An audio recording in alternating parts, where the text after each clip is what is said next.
produire des champions de natation sans infrastructure? Pour répondre à cette question, retrouvons tout de suite dans le focus Serge Yvonne Vremen, le président de la Fédération ivoirienne de natation et de sauvetage.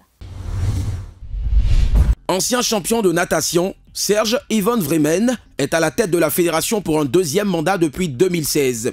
Pour ce mandat encore, il devra faire avec le manque d'infrastructures. Nous l'avons rencontré pour savoir une chose.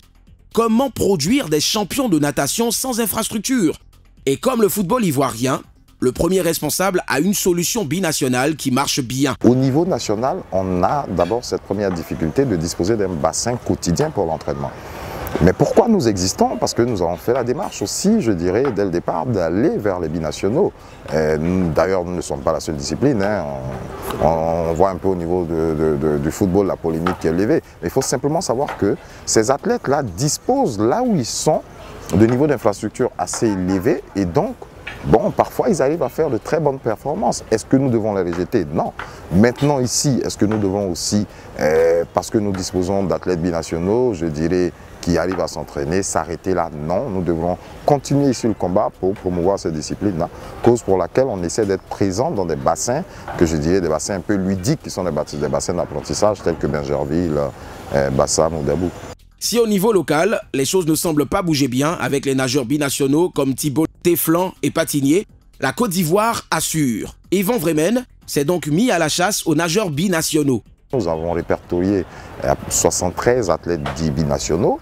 On a vu l'arrivée de Téflan, de Thibaut et de Patinier, donc il y en a encore d'autres derrière, mais il faut beaucoup de moyens pour les mobiliser.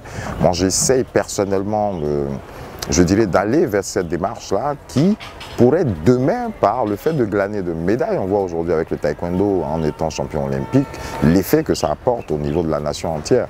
Et donc la natation, elle a pour objectif ça. Je pense que des athlètes comme Talita, qui aujourd'hui est partie aux États-Unis, s'il y a un œil et un suivi réel sur cet athlète-là, on peut espérer en 2020 faire quelque chose. Discipline olympique, la natation en Côte d'Ivoire ne semble pas être logée à bonne enseigne. Pourtant, ce ne sont pas les efforts qui manquent.